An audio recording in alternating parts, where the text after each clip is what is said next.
Okay, another click 125 na naman mga bro. Ayan.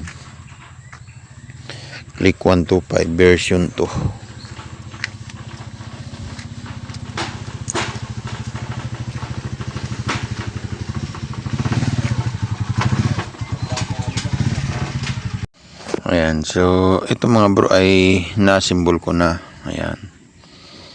So okay pa naman sana to, no? Wala pa naman siyang usok. So hindi pa naman dapat sana baklasin yung makina. Kaya lang yung naging problema nito mga bro, nag-lock yung barbula. Ito dito sa exhaust, no? Yung barbula kumapit doon sa valve guide. So nakatukod doon sa piston, no? Buti na lang hindi na damage, hindi na nasira. Saktong umabot lang yung dulo ng piston doon sa barbula, no? Mga to lumaki. So yung problema pala nun mga bro, sa unang start, lalo na pagka umaga, no? Tsaka dahil dala na rin siguro sa kalumaan, no? Tsaka mayroong carbon yung barbula, so nag-stack up. Yun yung dahilan. So ayaw nang umandar, no? Yung isa pang problema mga bro, umatras yung valve guide dahil nga dun sa pag-stack up ng barbula, pagsikip, no? Umatras yung barbula. So ito, inasimbol ko na ito mga bro, pero try ko na lang to kung magiging okay siya. So estimate ko kasi parang lumuwag ng konti yung valve guide, no? Dito sa head, dito sa pagkakalagay. Pero ito, try ko na lang muna ito mga bro, no? Na asimbolin, tapos paanda rin mamaya pag natapos. So try ko na lang muna kung magiging okay, no? Kung hindi na rin kakapit ulit yung valve, yung barbula, no? Doon sa valve guide. Kasi pag sumama ulit yung valve guide, umatras ulit, sigurado wala na. Sayang yung cylinder head, sira. Ayun. Okay. Lalak yung barbula. Ayan. So okay naman yung langis, mayroon naman siyang langis, no? Kaya lang ang naging dahilan lang nun pag-start. So dapat nag-warm up muna ng konti, ng ilang seconds or isang minuto, ganun. Ang problema pag-start, no? Diretso beret. So yun, biglang namatay. Tiyug, wala na.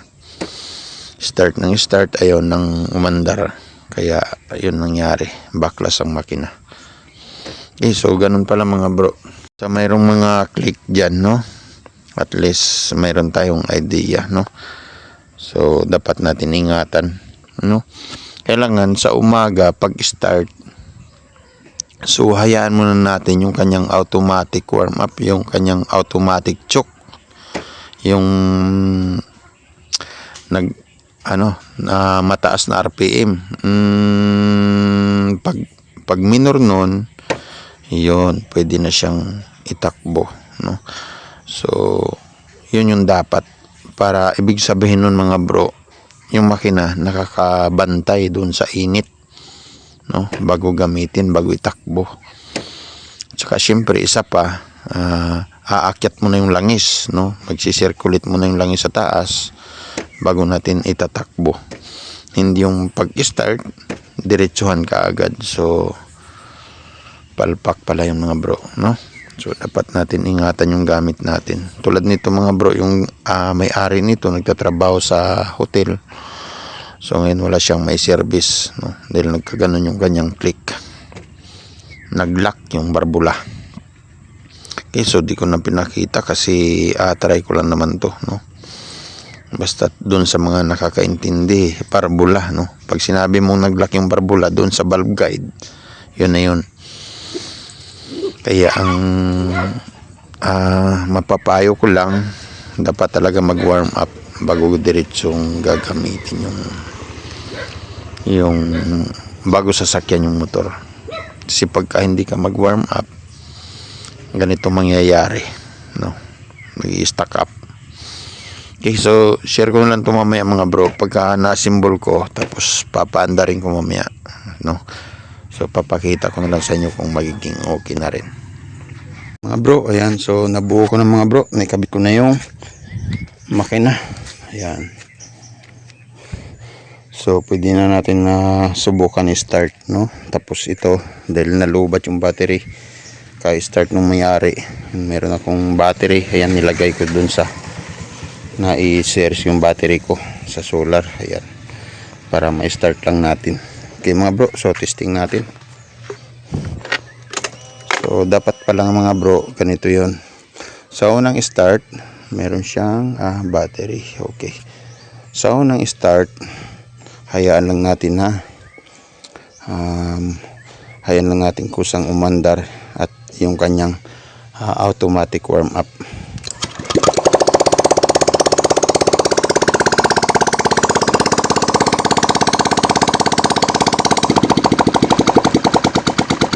Okay. Ayun, so dapat ganun mga bro, no? So ayos naman, napakaganda ng andar. So hindi ko lang nilagyan ng tambutso, no? Kasi nilagyan ko ng mga langis-langis, yung barbula, yung stone ring. Kasi may ano yun pagka umandar uusok. So umandar na rin siya, lumabas yung langis-langis, okay na. Wala na yung usok. Perfect.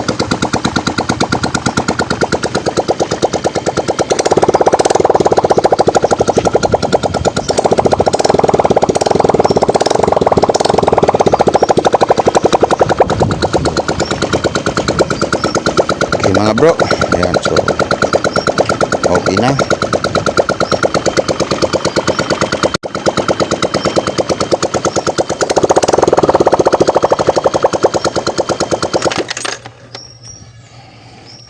So ginawa ko dun mga bro, no? Tinanggal ko lang yung barbula, tapos hinasa, tapos binalik. Ayan, pati yung valve guide. So kunting pitik-pitik lang hanggang sumintro doon sa kanyang dating seating. So hindi ko rin na-video dahil sa loob naman yun mga bro, hindi mahirap i-video or hindi rin lang naman makikita, no? So kung mag-share na lang ako sa susunod ng valve guide, no, sa barbula pagka mayroon akong sample. Yan. Pero alam ko doon sa mga mekaniko, no, or nagpa-practice pa lang, so alam ninyo kung ano yung valve guide at barbula. Okay, so yun lang yung problema mga bro. Yan, binalik ko lang yun, hinasa, okay na. Yan. Pero dapat talaga mga bro, yung pinaka-importante dyan na technique, para maiwasan yung pagkasira ng makina, yung tulad ng nangyari dito. No, pag start, warm up muna at hahayaan lang muna yung kanyang automatic warm up, no? Pag bumalik sa normal yung andar, ayun, so pwede na nyong gamitin, no? Pwede nang itakbo, hindi yung pag start tapos tatakbo ka, bumbahin ka agad bago itakbo. So posibleng masira yung makina, lalo na sa ganito, no? Click, dapat ingatan talaga, no? So katulad nung click ko, okay naman yun, kasi gano'n naman talaga ginagawa ko. So ano na yan mga 3 years na, no? Pero napakaganda pa niyan, no? Wala akong masabi diyan, no? Kahit sa long distance highway, napakaganda niyan mga bro. Importante laging change oil. Ayan. So yun lang tip ko mga bro, no? Lalo na sa mga kahit hindi mekaniko, kahit basta't meron kayong Click 125 na ganito version 2 model, lalo na pagka medyo may kalumaan na, no? Ito daw ay nasa 3 years 4 years na. Ayan.